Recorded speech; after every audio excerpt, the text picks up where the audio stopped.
और lie detector test में आज बात करेंगे उस शख्स की जिसकी वजह से दुनिया की दो महाशक्तियां आमने सामने आ गई। जो पिछले 3 साल में नहीं हुआ, जो रूस और यूक्रेन की जंग में नहीं हुआ, वो अब हुआ। रूस और अमेरिका जैसे सुपर पावर मुल्क आमने सामने आ गए हैं। सीरिया के गृह युद्ध में ये दोनों देश उतर गए हैं। एक बशर अल असद को सपोर्ट करने के लिए उतरा है तो दूसरा विरोध में। सवाल यही है कि सीरिया और असद दोनों देशों के लिए इतने जरूरी क्यों है। पूरी डिटेल इस रिपोर्ट में देखिए। मिडिल ईस्ट को शमशान बनाने वाले सिंहासन का सच।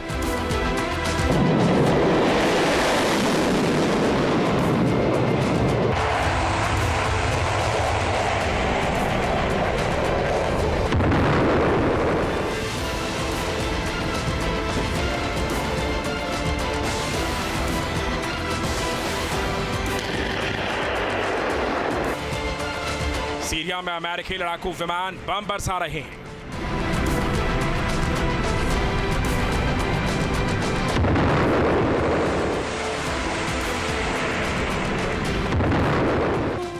रूस भी सीरिया में आसमान से प्रहार कर रहा है।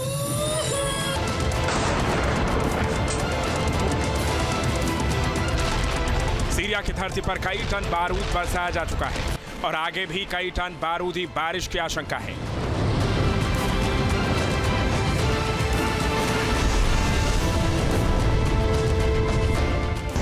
क्योंकि सीरिया के बैटल ग्राउंड में दो महाशक्तियां आमने सामने आ गई हैं। एक तरफ अमेरिका है तो दूसरी तरफ रूस है। अब सवाल यह है कि सीरिया की जंग में अमेरिका क्यों कूदा? सीरिया के बैटल ग्राउंड में रूस की एंट्री क्यों हुई? सीरिया दोनों देशों के लिए इतना जरूरी क्यों है?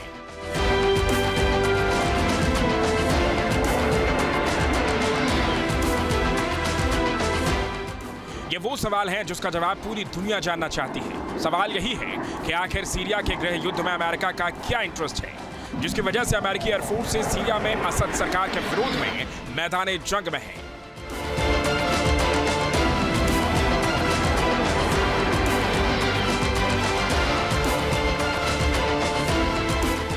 ये ताजा तस्वीरें सीरिया के पूर्वी शहर दीर एज जोर की हैं, जहां पर अमेरिकी लड़ाकू विमान ने सीरिया सेना और सहयोगी मिलिशिया पर अटैक किया। अमेरिकी A-10 ने सीरिया के पूर्वी शहर दीर एज जोर में सीरियाई सरकार और सहयोगी बलों पर भीषण बमबारी की। यह हमला सीरिया में जारी संघर्ष का हिस्सा है, जिसमें कई क्षेत्रीय और वैश्विक शक्तियां शामिल हैं।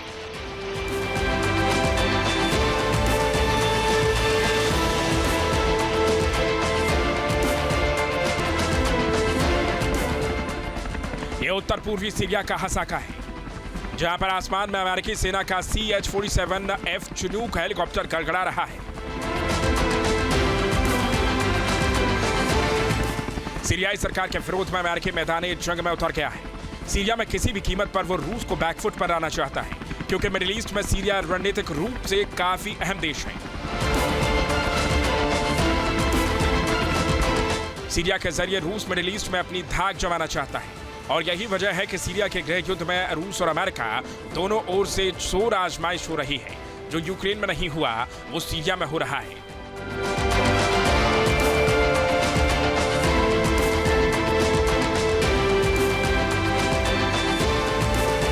रूस और यूक्रेन जंग को करीब 3 साल होने वाले हैं।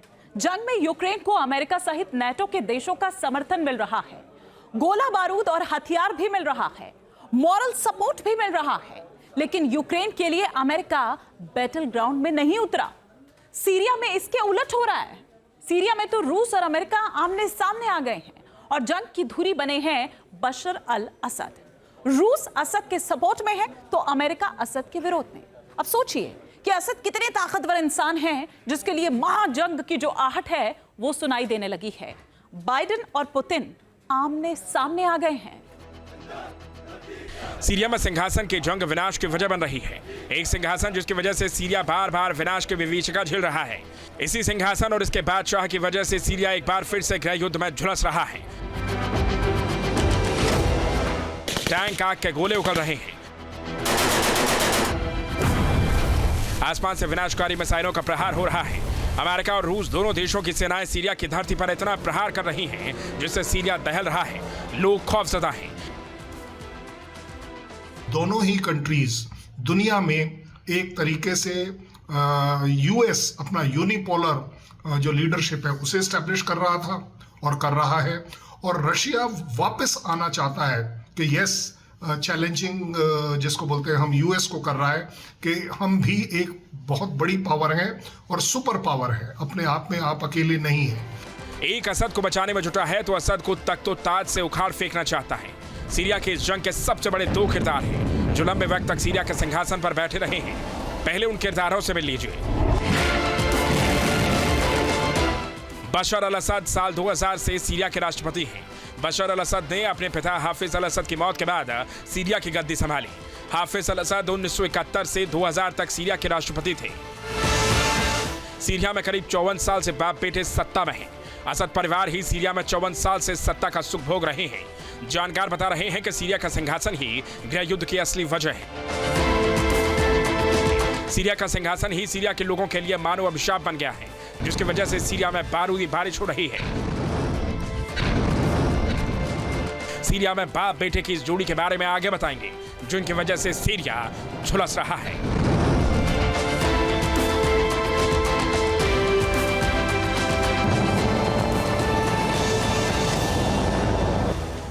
सीरिया में असद के सपोर्ट में पुतिन एंड कंपनी पूरी ताकत के साथ जुटी है।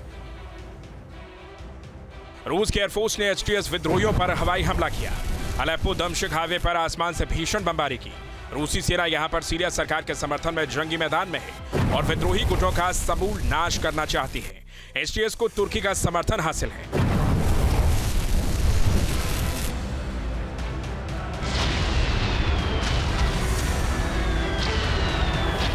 सीरियाई विद्रोहियों की यह तस्वीर गौर से देख लीजिए। कितने विध्वंसक टैंक इनके पास है। दावा यही है कि यह पूरा सपोर्ट तुर्की कर रहा है, जिससे असद सरकार के खिलाफ माहौल बनाकर उनको गद्दी से उतारा जा सके। HTS के विद्रोहियों की ताकत का अंदाजा इस वीडियो से लगा सकते हैं। साथ ही अंदाजा इस बात का भी लगा सकते हैं कि सीरिया की यह जंग रुकने वाली नहीं है। लड़ाई लंबी चलेगी, जंग भयंकर होगी, क्योंकि सीरिया की जंगी प्रयोगशाला में कई बिग प्लेयर शामिल हैं।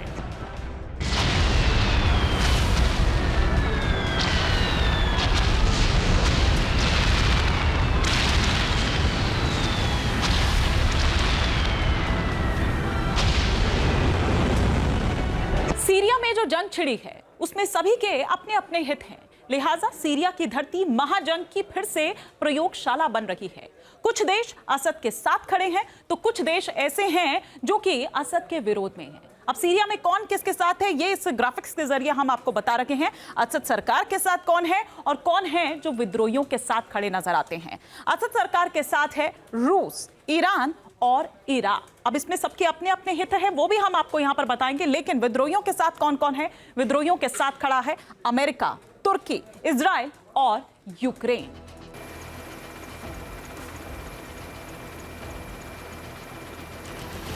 सीरिया के तट से आ रही ये ताजा तस्वीरें हैं, जहां रूस ने सैन्य अभ्यास किया। रूस की सेना ने भूमध्य सागर में सैन्य ड्रिल को अंजाम दिया।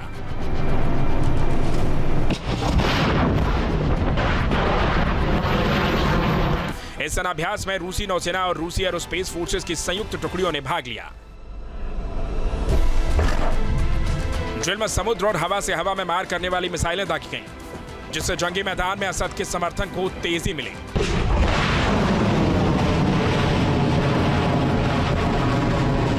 भूमध्य सागर में रूस के एडमिरल गोशकोव क्लास ने भी हिस्सा लिया। रूस का जब यह शाहकार भूमध्य सागर में उतरा तो विद्रोही गुटों की सांसें उखड़ने लगी।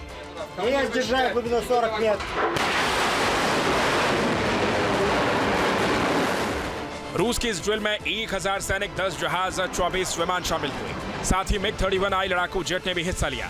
MiG-31I लड़ाकू विमान केंजल मिसाइल से लैस है, जो बेहद ही विनाशकारी माना जाता है।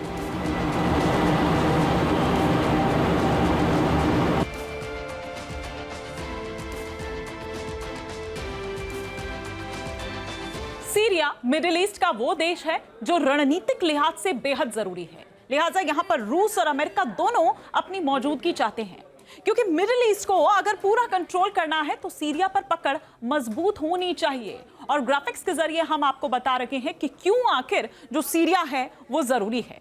दरअसल मिडिल ईस्ट में रणनीतिक लिहाज से बेहद ही अहम देश है कौन? सीरिया। इसके अलावा कई देशों के साथ सीरिया की जो सीमा है, जो बॉर्डर्स हैं, वो भी लगते हैं, तो उस लिहाज से भी इसकी महत्वता बढ़ जाती है। इसके अलावा भूमध्य सागर पर दबदबे के लिए भी जरूरी है इस पर कंट्रोल होना। इसके अलावा ईरान के सीरिया में 450 से ज्यादा जो सैन्य पोस्ट हैं वो भी है, तो उस लिहाज से भी ये बहुत इंपॉर्टेंट हो जाता है क्योंकि आपका होल्ड मजबूत इससे होगा। रूस के सीरिया में 160 से ज्यादा सैन्य पोस्ट हैं और इसके अलावा अमेरिका को काउंटर करने के लिए रूस के लिए सीरिया जरूरी है। इसीलिए दरअसल सीरिया इतना जरूरी है, इतना अहम है। सीरिया का इंपॉर्टेंस यूएस के लिए इसलिए है कि किसी भी तरह से अगर उसकी लोकेशन देखी जाए, ऊपर अगर देख लें तो तुर्की है, नीचे उसके दाएं साइड देख लें तो लेबनान है, इराक भी उसके साथ बॉर्डर लगाता है और एक तरीके से पूरा का पूरा इजराइल वॉर आर्म सप्लाई जो है वो सीरिया और लेबनान के थ्रू होता है, सीरिया भी लेबनान में भेजता है। सो यूएस के लिए इम्पोर्टेंट है कि वो अगर टेररिस्ट की ऑर्गेनाइजेशंस की, हमास, हूती, हिजबुल्लाह की अगर कमर तोड़ना चाहते हैं तो वो ये सप्लाई लाइन बंद करना चाहेंगे। जाहिर है मिडिल ईस्ट में दबदबे के लिए सीरिया बेहद जरूरी है। सीरिया में अपना प्रभाव जमाने के लिए रूस और अमेरिका दोनों ताकत की आजमाइश कर रहे हैं। सीरिया में फिलहाल तो रूस का प्रभाव ज्यादा है, यही बात अमेरिका को खटकती है। अमेरिका सीरिया में अपना दबदबा चाहता है, लेकिन यह तब तक मुमकिन नहीं है जब तक सीरिया में असद सत्ता में है। यही वजह है कि सीरिया में असद की सत्ता को अमेरिका उखाड़ कर फेंकना चाहता है, जिसके लिए वो लगातार कोशिश कर रहा है, लेकिन सफलता नहीं मिल रही है। अपने पिता हाफिज अल असद की मौत के बाद बशर अल असद ने 11 जुलाई 2000 को सीरिया की सत्ता संभाली और राष्ट्रपति बने। सीरिया और इजराइल के बीच संघर्ष पर अपने पिता के सख्त रुख को असद ने बरकरार रखा। पश्चिम विरोधी बयानबाजी करते हुए इराक पर अमेरिकी आक्रमण का विरोध किया। 2005 तक बशर अल असद ने अपने पिता के सहयोगियों को भी किनारे लगा दिया और अपने खास लोगों को सरकार में फिट किया। 2011 में सीरिया में छिड़े गृह युद्ध को कंट्रोल किया, विद्रोहियों को सीरिया के एक हिस्से तक समेट दिया। 2013 में जब असद पर विद्रोहियों पर रासायनिक हथियारों के इस्तेमाल का आरोप लगा, अंतर्राष्ट्रीय समुदाय ने निंदा की तो रूसी राष्ट्रपति पुतिन का समर्थन मिला। असद के सामने एक बार फिर मुश्किल खड़ी है, फिर हालात गृह युद्ध जैसे बन गए हैं। 2016 में हुए शांति समझौते के बाद अब फिर से विद्रोही गुट एक्टिव हुए हैं और जो हालात सीरिया में बने हैं उसको इन तस्वीरों से समझ सकते हैं।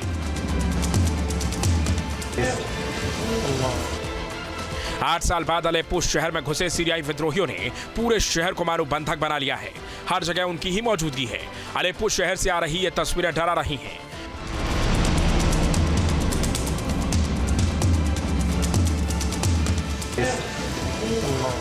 कुछ उसी तरह की याद दिला रही हैं जैसे अफगानिस्तान में तालिबान के वापसी के दौरान दिखी थी।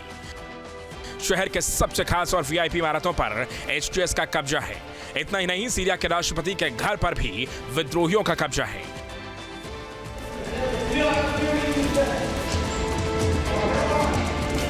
अल्लाहु अकबर।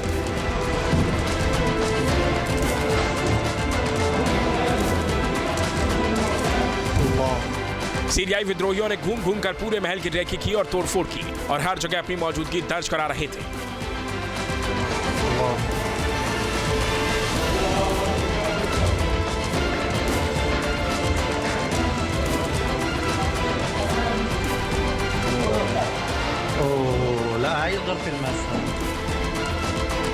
सीरियाई विद्रोहियों का कुवेरेइस सैन्य अड्डे पर भी कब्जा हो गया है। वहां के टैंक से लेकर फाइटर जेट और लड़ाकू हेलीकॉप्टर तक सीरियाई विद्रोहियों के कब्जे में है। सोशल मीडिया पर यह वीडियो तेजी से वायरल है।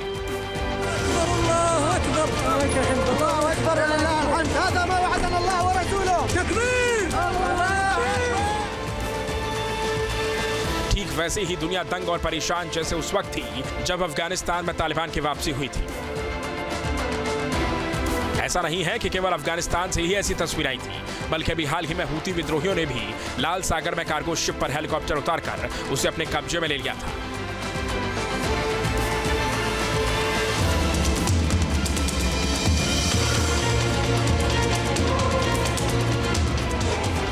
सीरिया से आ रही तस्वीरें उसी की याद दिला रही हैं और खौफ के आलम में सीरियाई लोग हैं। सीरियाई विद्रोहियों ने क्वीरेस एयरबेस में L-39A ट्रेनिंग के एयरक्राफ्ट को अपने कब्जे में ले लिया है। जिस तरह से सीरिया में हालात रोज बदल रहे हैं, उससे आशंका जाहिर की जा रही है कि महायुद्ध का नया मोर्चा सीरिया ही हो सकता है, क्योंकि रूस की सेना तो सीरियाई सरकार की ओर से जंग में कूद गई है, क्योंकि रूस का सीरिया के साथ सीधा हित जुड़ा है। और अब अमेरिका भी रूस को काउंटर कर रहा है, सीरिया सेना पर हमला कर रहा है। सीरिया में जंग के इस अखाड़े से महायुद्ध की आहट भी सुनाई दे रही है। Team news nation. News nation अब व्हाट्सएप पर खबरों के ताजा अपडेट के लिए न्यूज नेशन के इस QR कोड को स्कैन करें।